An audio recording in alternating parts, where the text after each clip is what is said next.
The Straight Line has completed its 3 years, and for supporting us throughout these 3 years, which have been pretty troublesome, especially since 1 year went by with the longest internet shutdown that Jammu and Kashmir has ever seen, and 2 years went down with COVID-19. And yet, even though it is very hard to survive in this competitive market, you have supported Straight Line, you have been with us, you have followed us, subscribed us, and the result of that is that today we are over 8 lakh family on Facebook, over 2,50,000 people on YouTube, and across all platforms you've been showering your love, you've been sharing our videos, you've been watching us, and whenever we falter somewhere, you remind us what it is that we should be doing.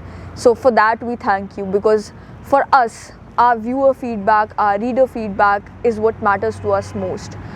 Even though there have been many times where you have been upset with us for a specific line that we have taken, a specific stand that we have taken on a particular story, but the essence of our journalism is that we travel to all those places that generally journalists do not get to travel to. I mean, the farthest corners of Jammu and Kashmir, the rural areas, the peripheries, the places where it is hard to reach. We try to reach all those places. We try to bring out the stories from those places where people, even though they have a lot of problems, they do not have a platform where they can share those stories. They do not have a platform where they can speak about those issues. So we try to be that platform for them. And it was for that reason that when we started Straight Line, we tried that we accommodate all languages. We tried our efforts in ensuring that whether it is Hindi, English, Dogri, Pahari, Gojri, we tried to bring all those languages together on one platform. So it could not be easy to color us with one paintbrush. It would be an inclusive kind of platform where whether you are a man, whether you are a female, whether you're any kind of ethnic community, you had a voice, you had a place where you could share your thoughts, your ideas, where you could discuss your problems. There was a platform where you could speak in your own language, where you could speak with your own voice without having to change or twist to fit into the mold of mainstream media. That was our effort in the Straight Line, and we are trying to continue with the same. But then again, like I mentioned, that the 3 years of Straight Line included 3 very troublesome problems. The first problem was the lack of resources. We, the journalists that started Straight Line, and especially the team that came together, we did not belong to very well-off families.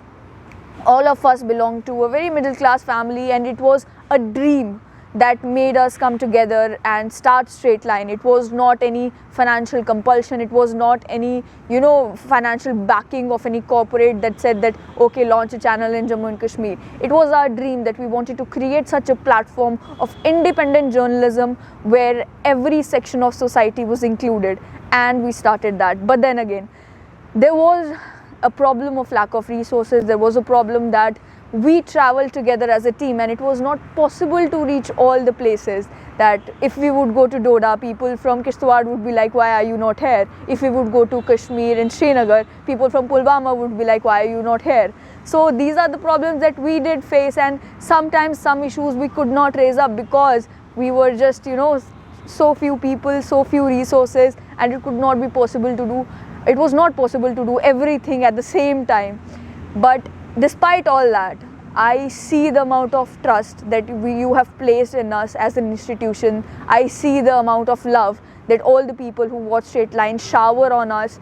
I see that whenever there is an issue, people wait that what does Straight Line have to say about this? Why is not Straight Line talking about this? When I see people mentioning that, I realize that people have expectations from us, and the reason for those expectations is that because we have tried to do something good and people recognize that, and it is you people who make us who we are today.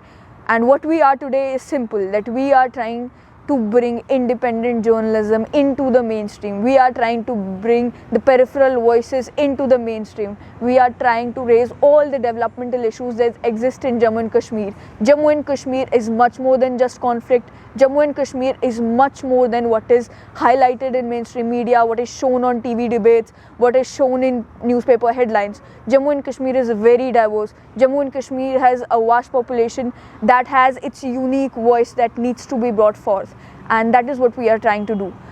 Apart from that, since like I mentioned, that there is a problem of lack of resources. I cannot emphasize on it enough, because many of you have expectations that far exceed what we are able to do in the reality. One of the main reasons for lack of resources was the fact that we decided that journalism on the straight line was not going to be advertisement driven. We would not take backing from any corporate, we would not take advertisements from any corporate, we would not take advertisements from local vendors, local startup owners, from people who were running their businesses. We did not take it from financial institutions in Jammu and Kashmir, prominent financial institutions in Jammu and Kashmir. Despite being approached, we did not take any advertisement from government, we did not take any kind of financial support from all those institutions who could influence our reporting if we had agreed.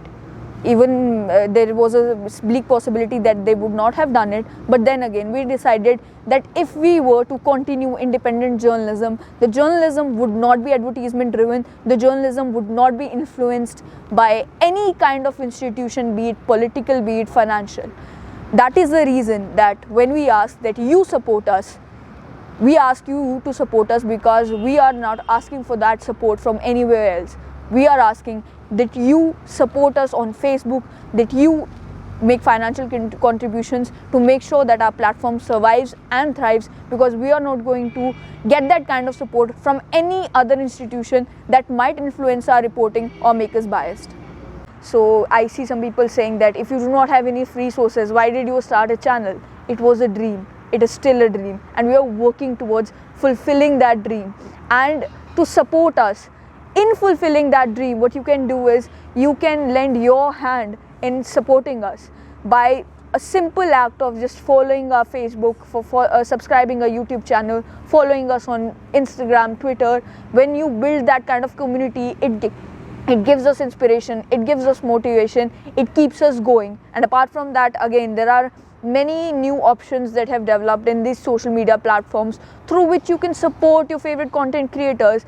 And if you believe that what the kind of work that we are doing you would like to support, there is that option as well. You can support us on Facebook, you can send us stars, you can become a member on YouTube, you can do all those things. So you make your small contribution towards strengthening our institution, and we will make sure that we fulfill our responsibility towards our viewers by bringing the truth forward, by doing journalism like journalism is to be done. There are many times when there is an issue that is happening, that is in social media, that is trending, but we do not consider it important and we do not do it.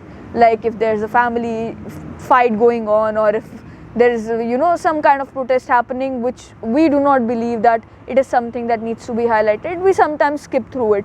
But that is because we have an editorial policy as well. The editorial policy being that we want to show you the content that is entertaining, that is important, that shapes a narrative, that stirs a discussion, that shows you what is actually happening on ground, that shows you what is happening in rural areas of Jammu and Kashmir, that shows you what should be happening instead, that shows you a critique on government policies, but also the positive side of it. These are the things that we consider important, and every time that you open a Facebook video or YouTube video on the straight line, you might find that even if you think that this content should not be on here, it is there for a reason. And that reason being that we are trying to make sure that all your content needs are met on a single platform. As the editor-in-chief of Straight Line, since we have completed our 3 years, I thank you all from the core of my heart for supporting us for these 3 years, and please keep continuing these efforts, continue sharing our videos, continue showering your love and support, and we will try to do our best. There's something else I need to mention as well. Independent journalism has its enemies as well. You see people on the left or people on the right. You see people in the center who do not agree with what you're doing, who have reservations if you put a contrary point of view in front, who will see one video and decide, oh, this channel has taken a line, but they will not see a contrary video as well, who will see one positive side of a government initiative being taken and they'll say, ye to big guy. But they will not see the critique as well, and they will frame their mind, frame their perspective on that one particular video. I would urge you that whenever you feel that one video that we have done or one content, one issue that we have picked up should not have been done, please look through the content, look through the YouTube channel, and you will find plenty other videos that address a counter point of view as well, that addresses a different perspective as well. Even though we have only a small team, we try to make sure that if we are talking to one political party, we try to put forth a perspective of a different political party as well. Sometimes there's an issue with that, since some people do not want to come on our channel or do not want to answer our questions, but that does not mean that we did not attempt it.